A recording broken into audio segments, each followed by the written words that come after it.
What's going on, my guys? We are back with the Late Stoppage Podcast, episode 10, episode X, man. So thank you guys for all the support, all the love. We made it here. Without you guys viewing, clicking, liking, supporting, texting me, and Ian, there's no episode 10. So I do appreciate it. Today we have some great topics. My guy Ian Green of Top Boxing News is here today. What's going on, my guy Ian? Doing good. Good to be here, episode 10. And yeah, you just said it. We got some great stuff to talk about today. And of course, thank you guys all for the support. Looking forward to bringing you 10 more great episodes and keep the show rolling. Yeah, man. So today we're going to be focusing on Jake and Tank. And our next episode will be Shakur, Tio, Janibek, and Carlos Adames. And then after that, I know we're going pretty far in the future. We'll be focusing on Fedor and that card. But today, like I said, Tank and Jake. I had some strong words for it over on YouTube. Ian, I don't know if you caught that video. I had a long list of fighters I thought were more impressive than Tank as of right now. A lot of people thought I was being a bit disrespectful. Maybe I was. I got out of hand. But today, let's get more grounded. Let's talk about the reality of this situation. But first, Ian, drink of choice today, man. It's a typical water. I actually bought a new water bottle a couple of days ago, so hoping to be using this a little more. Trying to stick to, just water. I've been drinking a little too much that's not water, so. I'm going with the vitamin water today, man. I would say that's my classic. I don't know what I typically drink on here. I don't know. Maybe somebody go back. I'm usually bringing a Celsius to the show, I think. Yeah. But that results in a lot of, burps and stuff. I think I'm a soda guy. I think I'm a soda guy typically. But Either way, Tank, Jake, Ian, what is your initial thought process here, bro? My initial thought process when it got announced was I was pretty excited for it, just as a sort of spectacle to say. But we just had these two press conferences, one in New York, one in one in Miami, which is now where the fight's being held. And I don't know. The press conferences, at least in attendance-wise, looked a bit lackluster to me. It looked like there wasn't much of a media presence and general audience. And yeah, it seemed like they tried to manufacture some beef, on the second. You always see this with press conferences. The first day it's pretty calm, then the second day it ramps up, probably because someone told them to amp it up. I don't know. I mean, I think the most obvious thing is Tank's whole, lackadaisical nature to boxing at this point. I don't know. I'm still excited to watch the fight and see how it plays out. I don't really think it needs all these extra storylines they may be adding. I mean, sure, that's cool, but I'm excited, but I don't know. I'm a lot more excited for the upcoming real boxing fights than I am this one, but I'm excited to see what happens. It's a spectacle for sure. And the at the presser, I seen guys there and was like, "Yo, this place is empty. This place is not buzzing. It is I know we're coming off Canelo Crawford, which was, the press conferences of Canelo Crawford is going to be bigger than the main event of this fight. So it's not fair to compare the two, but still, it seems a bit lackluster. And this fight's still being held on a Friday, correct? Mm-hmm. For what? What are we doing here? I know the UFC has an event on the following Saturday, but the UFC had their International Fight Week card the same night that Jake fought Chavez Jr. So I don't know why the Friday. It confuses me. I know we have the Ring 4, Ring 5, Ring whatever on the Saturday after. And another question is the venue. Why was the initial location Atlanta, Georgia? What are we doing? And then they move it to Miami's not bad, but we should be looking at Arlington, Vegas, Anaheim, and MSG before we're looking at Miami. Mm-hmm. And let alone Atlanta. I don't know. There's a lot of fishiness. There's a lot of just bad business going on with this fight. I'm not a big fan of it. I'm not. I think there's going to be some sort of catch to it. I don't think it's going to be what people, at least the casuals, are expecting. But any other thoughts, Ian, before I absolutely tear into Gervonta Davis? I mean, yeah, you just said it. They had to change the venue from Atlanta to Miami because the I don't know if it was Atlanta or the Georgia State Athletic Commission wasn't gonna sanction it. Whatever. You think they would have figured all that out before they went and rented out whatever arena or stadium it was going to be held at in Atlanta. That's kind of confusing to me. Yeah, I'm not. I don't know what specific location it's happening in Miami, but yeah, this seems like a typical. I don't know. Honestly, a location I wouldn't mind is maybe like the Barclays in Brooklyn. I know. Yeah. I think Tank's fought there before. I think he's got some pretty good pull there. I think it would do good numbers there. You can host some interesting fight week events in some, maybe historical locations in New York, and then there's obviously Vegas, which that's probably number one. Maybe hold this at the T-Mobile, and yeah, I don't know. Miami is not. I mean, I guess they had to kind of pull Miami out of the bag on somewhat late notice, but yeah, I feel like it's going to be on Netflix, so it's going to get a lot of eyes, no doubt. But I don't know. It just seems like there's not as much, Jake Paul, whether you like it or not, is one of the biggest draws in boxing, and Gervonta Davis is probably the biggest draw in American boxing. At least he was a couple of years ago when he was, selling out venues, doing good pay-per-view numbers. I don't know. It seems like this is not being promoted and talked about as much as it would have been if it was happening 2 years ago. I think I'm not saying the fight's too late. I don't think that matters because both guys are. This isn't a prime versus, but I don't know. It just doesn't seem like it's getting the buzz that both of these guys' name and star power would warrant, in my opinion. Yeah. There's a plethora of reasons on why that could be. I don't know, man. Maybe just the overwhelming size discrepancy turns a lot of people away from it. Because as a fan of boxing, I don't care for the fight neither. I'm assuming I can speak for you as well here, and you don't care for it as much as others do as well. Like I said, it has to be a catch on to it. Like we're talking about a 60-pound weight difference. What do the fans get from this fight? I think the fans are tired of the BS from not only Gervonta but from Jake Paul as well. I think they're tired of the BS. And I think more than ever now, fans are sitting down and saying, well, what are we getting? Right?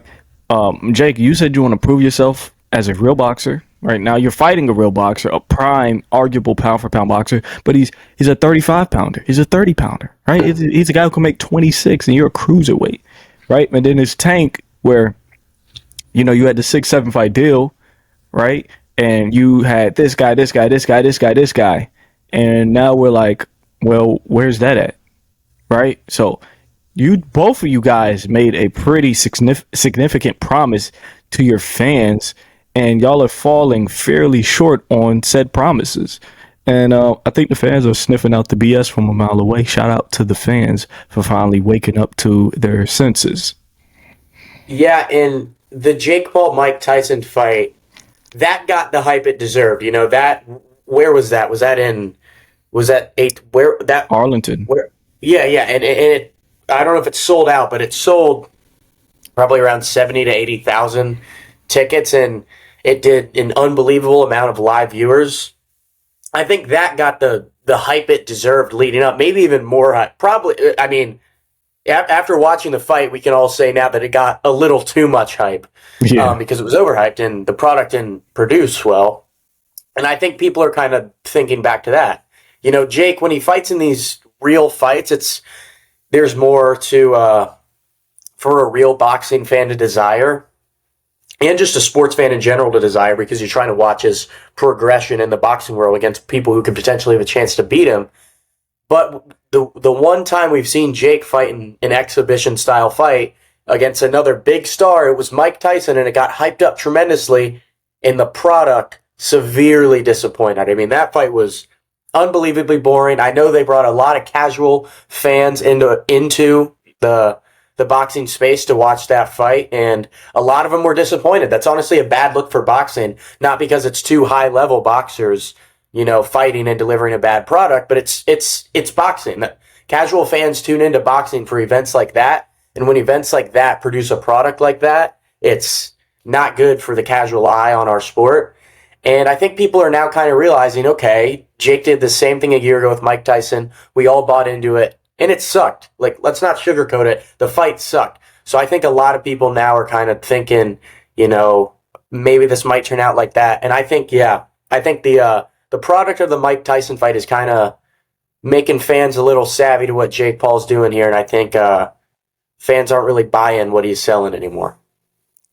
Yeah, man. And it reminds me of the MCU, Ian. And you're not a big comic guy, but for all my guys, some of you guys are really hip and tuned into the MCU, right? When you had Multiverse of Madness, you had Love and Thunder, you had Ant-Man, 3, right? They overpromised and they fell short, and that's why you have Fantastic Four, which only made $500 million in the box office. But you guys get what I'm saying. Same thing with Jake Paul here. He's overpromising, right? And fans are tuning in, right? Just like the MCU projects are tuning in, and they're watching it like, nah, that wasn't it, man. And then so the next big event he tries to hype up, it kind of falls short, kind of falls on its face. So Jake Paul's in a really sticky situation here. He's running out of fights. He's choosing very wisely. He's very fortunate Gervonta Davis picked up this fight, because Gervonta Davis is in a really bad spot in his career as well. So they both kind of need each other, man. They're both at a very unfortunate point in their careers. So it works out for both parties. But in terms of Gervonta Davis, Ian, and you, I'm glad you're here, because you can kind of, like, Jerry, relax. Just let me know if I'm going over the top. I can mediate the rant. Gervonta Davis is the most disappointing boxer on the planet Earth today. I don't disagree with you. Okay. Gervonta Davis would have lost terribly to Shakur, and today Shakur Stevenson would stop him due to pure frustration.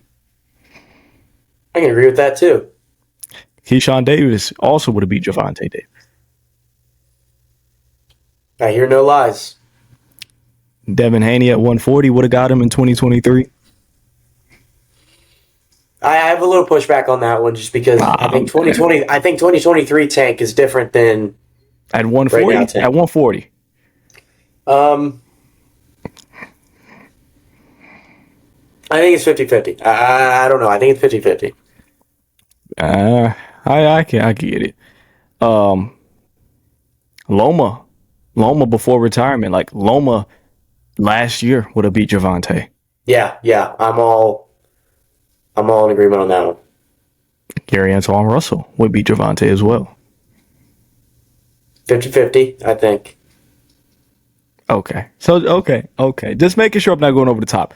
Like I said in one of my previous videos, Gervonta Davis easily one of the most underwhelming stars in boxing. And when you go ask somebody, you watch boxing, and say, no, those guys cherry pick, those guys do this, they're only referring to Tank Davis. And that's why I want to throw a farewell party to Tank. This is just a breath of fresh air in boxing. Over the last 2 years of me being here in this community, Gervonta has kind of, I'm not going to say haunted me, but I don't know. We had a weird dynamic, right? I would go after Tank and people would come after me. I would call Tank this and they say, no, he's that. And he's finally proven to be exactly who I thought he was. So I want to give him a farewell party. Gervonta Davis has held back this sport. He's held back the lightweight division for too long now. I am disappointed in Tank, not because he didn't fight Shakur, not because he didn't do pound for pound and jump 3 divisions like Bud. I'm mad at Gervonta because I believe he's an incredibly talented, relatively young fighter. And he did not look to progress his career, right? He became champ and he became 2 division. I'm not giving him 3. I'll give him 2. He was 2 division. Go do 3 division. Go unify. That's what I'm looking for. You're talented. I need to see progression. When I'm looking at guys, they're way less talented than Tank, but they're doing so much more to try to push and move their careers forward. Ian, I think both of us can agree. David Morrell's not as talented as Gervonta. David Morrell jumps up to 75. He fights a guy in Benavidez. Okay, he loses. He fights a guy in Hatayev. Now, it's rumored he's going to fight a guy in Callum Smith in January. A guy who's not even as talented as Tank. And you look at a guy in Daniel Dubois. Look how much Dubois has been able to accomplish. He's not no slouch. He's not no scrub now. But he's not an incredibly talented or athletic fighter. But he tried. He gave himself a attempt at being great, and he's done so. He's been successful in doing so. Gervonta never gave himself a chance. He loses all respect from me as a boxer.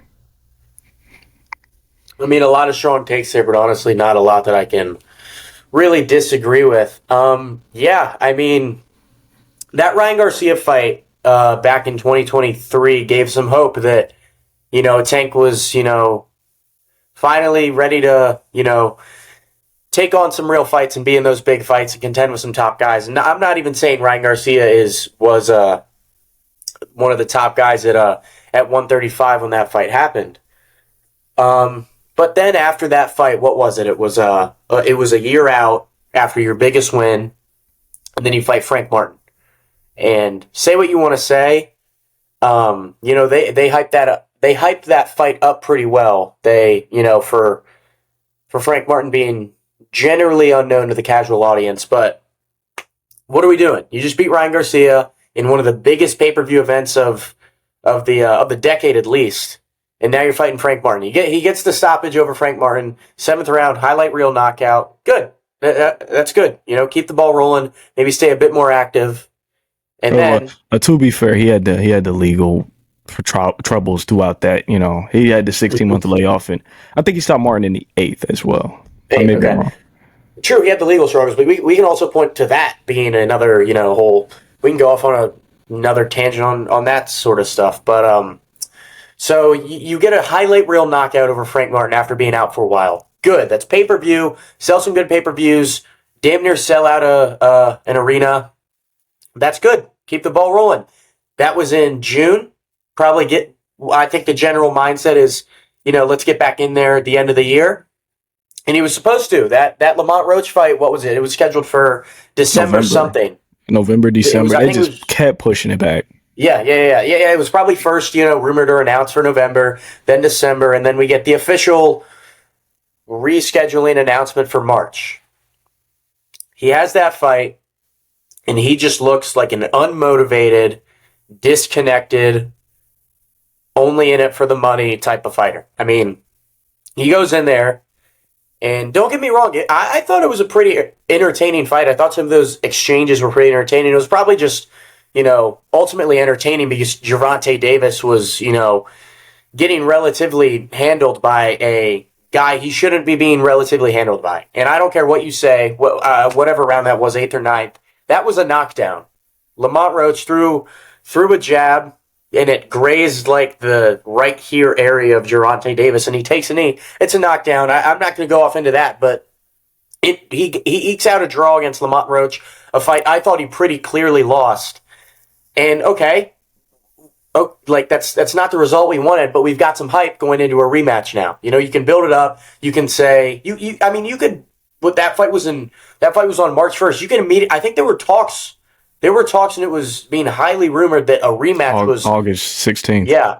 Same day as Haney Teal, when Haney Teal was supposed to fight. Mm-hmm. There was a rematch planned, everything, and then it seems at the 11th hour, Gervonta just, takes a 180 and accepts a fight against Jake Paul. And in the build-up, you can say what you want. I remember watching a Keyshawn Davis interview with Ariel Helwani back in June, and he talked about it, and he said, you know what? Credit to Tank. He's probably making a shit ton of money off of that fight with Jake, so credit to him. Do what you want. And I kind of, after watching it, had the same mindset. Like, all right, yeah, like, he's fought some decent competition. Let's let him go make this bag against Jake, whatever. It'll be a spectacle. It'll attract a lot of eyes. And then after that, you can come back into the real space and, hopefully beat Lamont Roach and then finally have some of these fights that you've been needing to have over the last couple of years, mainly Shakur Stevenson. But now, just last week, we get the press conferences for Jake Paul versus Gervonta Davis, and abysmal. I mean, he in a now removed tweet, he said that someone said you should just retire, and he said, "I am in 8 weeks," meaning that after the Jake Paul fight, he plans on retiring. Some reporter asked him, what do you feel about people being upset that you're taking this fight rather than a rematch against Lamont Rhodes or a fight against Shakur Stevenson? He's like, why do I care what they like? Whatever. Like, it's just, in a world where we have guys in boxing like Jai Opetaia, Janabek, Shakur Stevenson, Alexander Usyk, Dimitri Bivol, Archer Beterbiev, Terrence Crawford, guys who are actively seeking greatness and challenges and competition. It's sad to see one of the most talented of them all in Gervonta Davis just not giving any care in the world to any of that. He's in it for the money and he wants to leave, and it almost looks like he's trying to stain his public image. I've kind of, Jerry, I think I've honestly just, emotionally moved on from Gervonta Davis in these fights against Shakur Stevenson and all these guys, just because you see what path he's going down. I made a post earlier today about a fight against Gervonta and Shakur, and when I used to post about Gervonta's potential fight against Shakur, I would say, if a fight against Gervonta and Shakur were to happen, what would it? And I said, and today when I posted it had a different vibe. It had more of a not a potential fight, but a fantasy fight, and a fight that the fans missed out on. One of the ones we didn't get, and yeah, it's terrible for a fighter like Gervonta to be doing this to his career, and I could go on, but it's just sad to see a guy with this much talent have this little care for the sport. Yeah, man, there's a lot of great points you made there. I hate interrupting you. So, first, Tank and the legal issues. I'm not TMZ. I always say that I don't speak on the guy's legal or personal life, but when it starts to hinder your career in the sport, then we got to have an uncomfortable conversation. I can't tell you what Gervonta Davis is doing personally. That's him. But there is something going on in his personal life that is, kind of halting and making this division stutter a bit. And that's frustrating as a fan. This has nothing to do with Tank. This has everything to do with the lightweight WBA champion. You got to give that opportunity to somebody. And I always say this, opportunities is what builds boxing. You got to give the opportunity to the next. That's if you care for the sport of boxing. Just like you, Ian, I agree. I don't believe Gervonta Davis cares for the sport. He's trying to line his pockets, right? So he doesn't care for Shakur Stevenson. Tank, it's like he just does not care for boxing. When he sees Shakur Stevenson, he doesn't see a boxer. He sees a man, and he doesn't like that man. But you got to separate the man from the boxer. Tank Davis should have sat down and said, I'm who I am as a boxer. I'm really talented. You're who you are as a boxer. And despite how I feel about you as a man, which could play into affecting my performance in this fight, right? It could make Tank turn it up to an extra notch or two. But despite how I feel about you as a man, I think we'll have a pretty dope stylistic clash. I would not mind losing to a fighter of your stature. You can't look at Shakur, Tank, and say this guy isn't excellent. I seen in the press conference, he was like, "Oh, how did Shakur look in his last fight?" And he said, "Okay, then. Well, he looked brilliant." Shakur Stevenson has just shown and displayed pure excellence through his campaign. I would say 135, but 130, 126 throughout his entire career. Even the amateurs, he's a silver medalist, for crying out loud. That's Tank's problem. He cannot separate the man from the boxer. That's why he always comes to these conclusions of, I don't want to fight that guy. I can't fight that guy. Shakur, he's a beautiful boxer. That's a guy you got to take pride in losing to. When you look at a guy in Canelo Alvarez, he gave Crawford the opportunity. He made sure he went out and grabbed the final belt. See, because he said, if Crawford does beat me, he's a brilliant fighter. I wouldn't mind losing to this guy. I wouldn't mind giving this guy a shot at undisputed. He doesn't deserve a shot at the unified titles. He deserves a shot at the undisputed titles. Gervonta Davis has lost that as a boxer. He's lost passion for the sport, not only within himself, but just in general. This guy doesn't love anything, for as far as I can see, anything in the sport of boxing. And it's actually terrible. And I know you didn't want to speak on the knee, but the knee happened. It was terrible. I feel like I can't speak on it enough. With or without the knee, I thought he lost the fight. I thought it was an 8-4, 9-3. But you got people justifying it. Well, the jab wasn't effective, which I believe it wasn't. But Ian, let's say me and you are boxing, and you have a more pressure style. You kind of fight like Golovkin. I love Golovkin, right? You fight like Golovkin. I might fight like Floyd, Beevil. I don't know. Back foot, a lot of lateral movement. And you're closing the distance on me. And you don't land any shots. As soon as you close the distance, or before you land any shot, I take a knee. That's a knockdown. The fact that I took a knee, I felt your pressure coming. I took a knee. Despite no shots were landed, that's a knockdown. So, like I said, I thought it was a knockdown, but Tank has lost a very, he's lost all passion, it seems like. If you guys go back, watch the clips of the press conference, the guy looks empty. And I get him, man. I get him. As a man, I always stress the mental health awareness, but Gervonta, as a man as well, you got to take some responsibility, accountability. You got to address and express these things a bit better, not only to your fans, but just the general public. You know, if you're not in the right mental state, let that be known, right?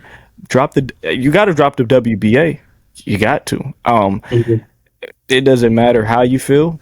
At the end of the day, always take care of yourself, but you got to give somebody else the opportunity. You can't hold that thing hostage. You can't, man. Yeah. As you were just saying what you were saying, it almost seems like the money that Gervonta has accumulated in his career, the stature, the figure, the celebrity, the celebrity in the world of sports and entertainment that Gervonta Davis has become, has almost in turn taken away his love for the sport of boxing. It just seems that he seems more disconnected each fight. And Gervonta Davis, a high-level world champion boxer, knows that if you take a knee in a fight, who was his apprentice? It was Floyd Mayweather. Floyd Mayweather hurt his hand in a fight. No punch. He didn't get hit with a punch. Hurt his hand. Took a knee. That's a knockdown. Not because he got hit with a big shot and was wobbled and took a knee, or a body shot and took a knee. Because he took a knee. It's a knockdown when you willingly take a knee in a fight. Gervonta did that against Lamont Roach. Takes a knee, gets up, runs over to his corner, gets his face wiped off, which is also illegal, by the way. If you're not going to count the knockdown, take a point for that. But I digress. But after he got his face wiped off and saw I don't know what referee it was, but saw the referee counting in his face, he was confused. Why are you counting? I didn't get knocked down. Gervonta, you're a boxer who's been doing this his entire life. You know that if you willingly take a knee, it's a knockdown. It's almost like he thought, because of who he is, Gervonta Davis, some huge pay-per-view star in boxing, it's almost like because he knew he was all that, he thought, I'm word vomiting here, it's like he thought because he's this big star, he can take a knee and do that and get away with it with no consequence. And unfortunately, he did. Unfortunately, the ref, don't know what ref it was. I'm sure you're a great referee, but that's one of the worst boxing referee moments ever. I think it was Harvey Dock. It was one of the worst referee moments in boxing history. You let Gervonta get away with what he was trying to get away with, which is taking a knee, which is a knockdown, and then illegally walking to his corner in the middle of a round. The time's not stopped. The clock is going, and he runs to his corner in the middle of a round. You're not.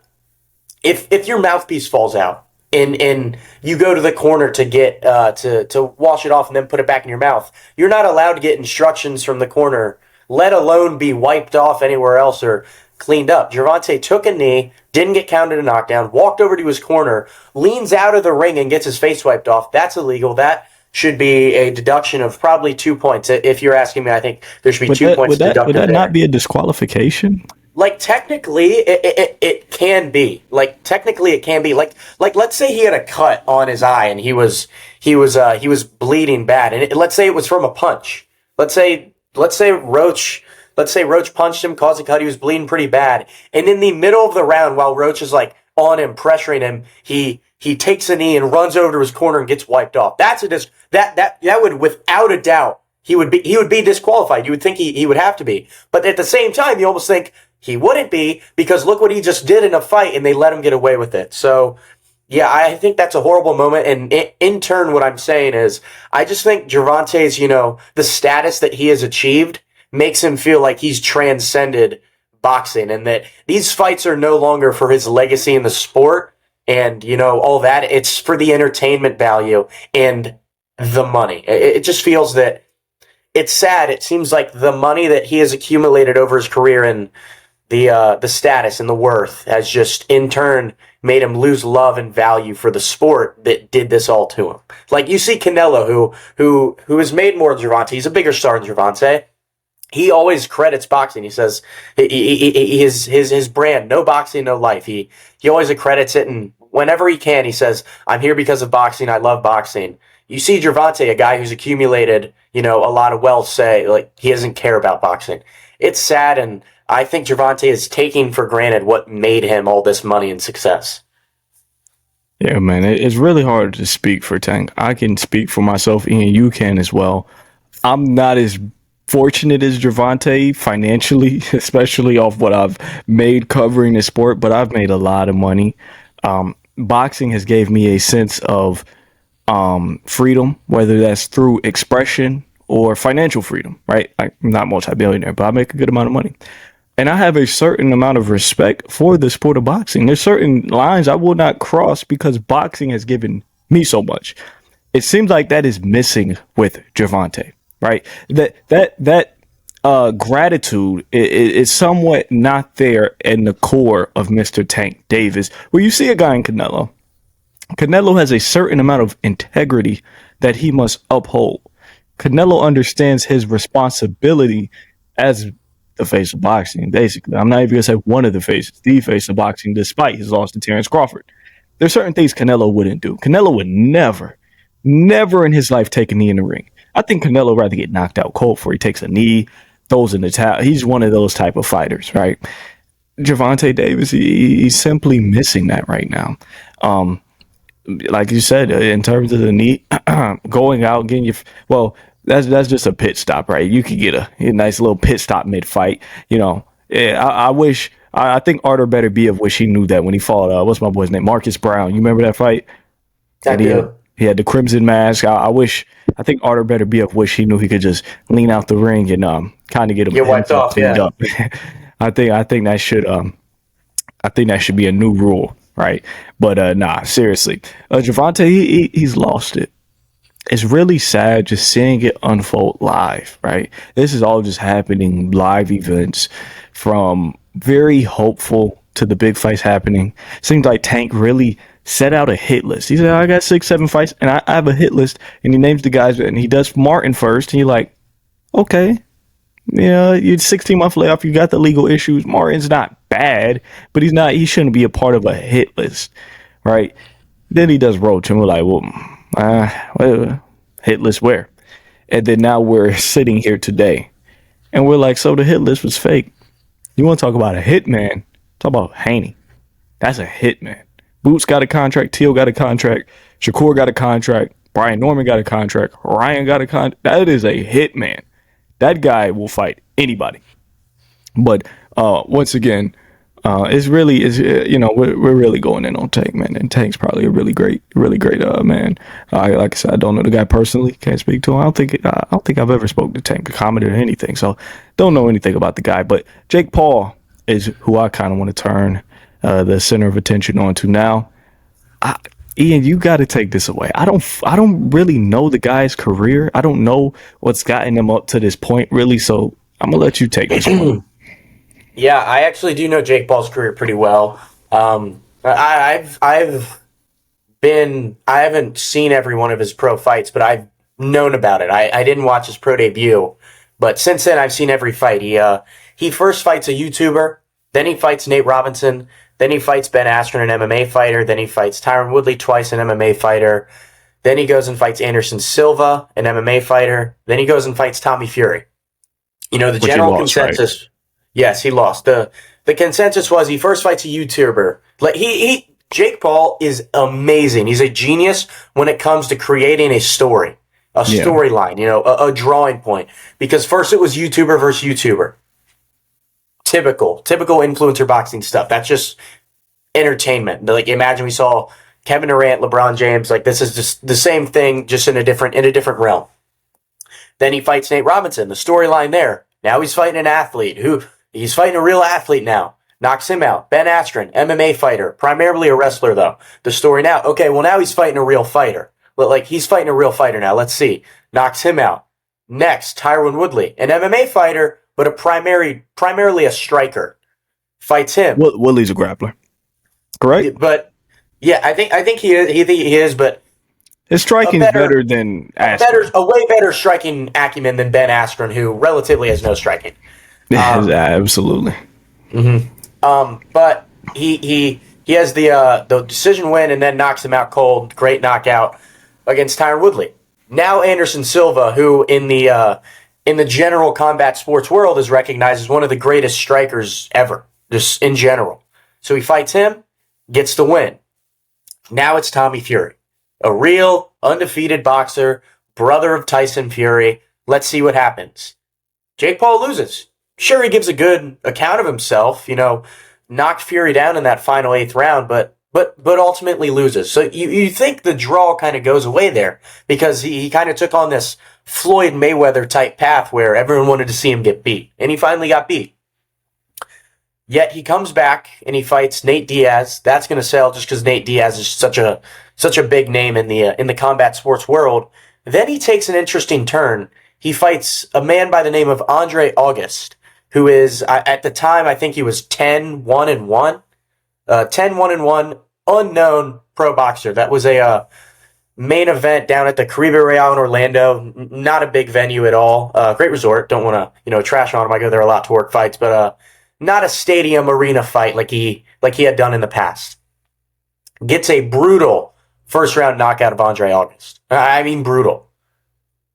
But Andre August is not a draw in any sense. And then in March, he fights on a Amanda Serrano undercard against a man by the name of Ryan Borland. He fought on an undercard? Yes. Well, so it was supposed to be the undercard, and then during the event, it got announced that Serrano had to pull out. Okay. Yes, he was supposed to fight on the undercard, ended up being main event, whatever. Against Ryan Borland, who I believe was 17-2, knocks him out in the second round. So now it seems he's taking this real boxing route, this actual progression into a real boxing career. Then he fights Mike Perry, and then he fights Mike Tyson. We've all seen this, and, that was the first fight from Jake Paul that seemed more, I'm not saying any of his fights are staged, but that didn't seem as much a fight as much as it did in an event. Then he fights the 50 wins, however many losses, Chavez Jr. Saw what happened there, got the decision win. Now he's fighting Gervonta Davis. So I just went off on a long tangent just explaining his career, but to sum it up, Jake Paul is an expert at creating a intriguing storyline for fights. He's an expert at that. But I think he's kind of running out of that idea. That's why now he's just taking on these other big stars in the sport. For this example, Gervonta Davis. Also been talks of an Anthony Joshua. So Jake Paul is, he's an expert at creating storylines, just building big events. But I think now that he's running out of basketball players and MMA fighters and washed up boxers, he's got to start taking on some real competition. So if it doesn't happen in this Tank fight, I think he will meet his match pretty soon. If you want my honest assessment on Jake Paul. Yeah. Okay. Like I said, I didn't really follow Jake much. I kind of started following maybe really the Tyson fight, if I had to be honest. I remember the August and Borland fight, and but man, side note, let's leave Anthony Joshua alone, guys. I know in America, I don't know, you guys come on my platform and you disrespect Joshua a lot. Let's leave AJ alone. SOG, Jake Paul. Let's please. Not a good idea. Let's leave him alone.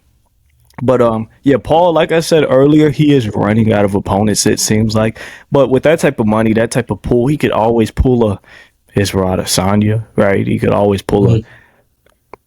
he could probably beat Pereira. Pereira's boxing so bad. He could pull a Pereira. He could probably pull a John Jones that payday he was looking for. He could probably pull a John Jones. Like with that type of money, any fight is always there for a guy in Jake Paul. Um, in terms of it's just a how do I put it? Basically, we're just waiting. We're just waiting. You can only do this so many times for the fans start to say, well, this is Jake. This is the ninth MMA fighter, dog. You know, fans are kind of optimistic that he may work his way into. I think he's already ranked in a sanctioned body, correct? It's like He 14. was 14 in the WBA, I believe. Yeah, so fans are more optimistic that he's gonna like fight an actual boxer or somebody they know, or Jake Paul can have this crazy Rocky Balboa or I guess Andre Bishop like story from our guys who played Fight Night. You know, kind of start late. I know Bishop didn't start late when we got to prison, but kind of had this late start. You know, Cinderella like story, and it's not gonna happen, guys. You know, don't want to be a pessimist, but it's not gonna happen. He's he's not gonna ever work his way into like a. He's not gonna fight anybody in top 15 sanctioned body, right? He's not Mhm. gonna. A good fight for him is Ryan Riziki, a guy that nobody really knows. But I really want to see Jake go in there and get his jaw reconstructed. So that'd be a great fight for him. But we're all sitting here waiting. When is it? When is it, Jake? When are we gonna get the Ryan Riziki type of fights? When are we going to get the Badu Jackson? I remember he's talking about fighting Zerto. Like, bro, stop it. He's going to continue to pick on smaller boxers as long as he can. Mhm. Gervonta Davis is one of the few smaller boxers I think would be willing to fight Jake, and Jake would be willing to fight.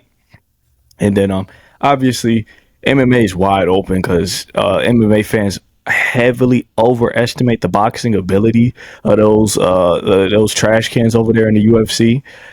With all due respect, but no respect there. I don't. There's no respect there. But those guys suck at boxing. I got to be honest. They suck at boxing.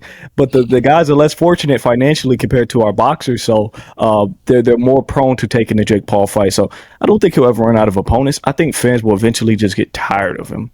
Eventually, they'll be like, "Come on, Jake. You know, that's the 19th Mhm. MMA fighter, Jake. You know." And I think Mike Tyson, it was a bad event, but it was a eye-opening moment for a lot of fans. So somewhat of a success. Yeah. Yeah, I completely agree with everything you said there, Jerry. It's it's interesting. I was kind of thinking this as you were talking. I think we touched on earlier that this Jake Paul Gervonta Davis event doesn't have as much of an appeal or a real audience behind it that we thought it would. And I accredit that mainly to Gervonta Davis and his just general lack of desire for boxing. And the big talking point with Jake Paul fights is that they're staged. People love to say that. Um, I don't think that they are staged, but I almost think that there is a such a big financial, you know, gain that these guys are receiving for fighting him that almost makes them like this could be way off, but almost makes them reluctant to, I don't know, go out there and really put a stamp on it and really try and win. They already made the money. They already made the money, and maybe this doesn't apply to many guys he has fought in the past, but I think it really applies to the Tank fight here. I think we've seen Tank has made a lot of money, and that's already made him lose love for the sport. So I think the money he's going to be making for this one is just going to only add to that. I don't know. I don't see much of a desire to win from Tank recently, and I don't see it very much here. And I think in turn that could lead to what would really catapult Jake Paul back into the spotlight. I think Jake Paul could seriously beat Tank here. And if honestly you wanted me to put some money on it, I'd probably put my money on Jake Paul. Not only partially, yes, because of the size and just the physical advantages he has, but mainly the mindset of Tank. Jerry, I want to pose a question to you here, and I don't know how you're going to feel about it, but I almost believe so much that Jake is going to beat Tank just because of Tank's mindset that I feel a fighter like Shakur Stevenson, I think Shakur could go in there and beat Jake Paul. If we're talking let's say just 10 rounds, 3-minute rounds, I think Shakur could just take that one to the judges and cruise and win. And I think Tank has the ability to do that, but I just think his mindset will lead him to not care at all. So I want your thoughts, Jerry. Obviously, what do you think is going to happen in the Jake and Tank fight? And let's say Jake was fighting a more focused, desired to win boxer like Shakur. What do you think happens? I got Jake winning the Tank fight. Initially, when you proposed the question, I'm gonna say Jake beat Shakur as well. Yeah, and it depends on how beefy Shakur could get. If Shakur can get to a nice 160 and still look relatively well, I would lean towards Core. But I think Core gets it. I think he can get to 160 and look really well. Bit out of shape, but he doesn't need to be in the best shape to beat a guy in Jake Paul. So I think Core gets it. But Tank, I think he's a bit smaller than Core. He can still make 130, right? He's unmotivated, and Shakur just finds a way. At the end of the day, the guy knows how to. In terms of boxing, he's up there, right? He's not with a Floyd Mayweather, but the guy can score and, prevent you from scoring back. So, yeah. But in terms of Gervonta Tank Davis, Jake wouldn't stop him. I couldn't imagine that. I think this is going to be more of a pity-patty cake type of game here. But Jake, it's going to be very disappointing. It's going to be very evident that Jake Paul got the better of Gervonta Davis in this fight. But yeah, I think I'd agree with you. At first, I would say Jake could probably not stop Shakur, but I would say Jake would beat Core. But putting more thought into it, I'll go Core, maybe 8-2 him, 7-3 him. Yeah, another point I was going to touch on is I feel Jake Paul in all these fights he's had with the MMA guys and just the lesser boxers who he's handled relatively easily and gotten these big knockouts. I think that's in turn, with all due respect here, made him quite delusional. Because the way he talks about some of these fights that he wants is honestly insane to me. He's he eyes these cruiserweight champions. He doesn't eye Jai Opetaia because he knows what would happen in that. But he talks about what would happen. Jai would I would genuinely put $1,000 that Jai would finish Jake Paul in the first round. I promise. I promise I would put all the money in the world on that. Jai would take offense to being offered that fight. Like seriously, Jai's a whole other ballgame. And that's why Jake doesn't mention his name. But Jake mentioned Zerto and Badu Jack. Which is still delusional, like you said. That's what I'm saying. He says it like he has a chance against these guys. He doesn't have a chance against any top 15 cruiserweight in the world. He doesn't. He talks about like he's like, and people almost sort of believe, oh, well, maybe he can get the Badu Jack fight. Badu Jack's washed up, not a good champion. There are so many levels to this game. And people just are just too ignorant to understand that. Badu Jack would stop Jake Paul. If he didn't stop him, he'd 12-0 him. Zerto would, without a doubt, stop him inside the first 6 rounds. And now we're sitting here talking about an Anthony Joshua fight. It seems Jake's whole thought process with that one is Joshua's chinny. Like, he can't take a punch anymore. He gets knocked out by everyone. If I could catch him, first of all, Anthony Joshua is a 250-pound man who has gotten knocked out by Daniel Dubois, a 240-pound man who's one of the hardest punchers in boxing, and Andy Ruiz, who, first of all, that was for however many years ago, and Ruiz would stop Jake Paul inside 2 rounds. Jake Paul, if he landed clean on Joshua's chin, like the cleanest you can land, maybe he would drop him. But I hesitate to believe he could knock him out with one punch. And Anthony Joshua would run through Jake Paul inside a round. It's credit to him. He's done a good job at making himself believe. and maybe even some fans believe that he has a chance against some of these guys he mentions. But I am telling you guys all right now, there are levels of this game, and Jake Paul has no chance against any top 15 cruiserweight or heavyweight. He seriously does not. And I just think he's built up this narrative so much, and it's crazy to see people now believing that he actually has a chance against some of these guys he's mentioning. It's crazy to me. Yes, it's absolutely ridiculous. Like I said, or like you said, he's done a really great job trying to prove to everyone he's something he's not. Whether that's inside his own mind internally or to the fans and the public, the masses. You know, Jake Paul would be a great lawyer. He'll be a great lawyer. He could genuinely make me sit here and be like, hey, maybe this guy is innocent.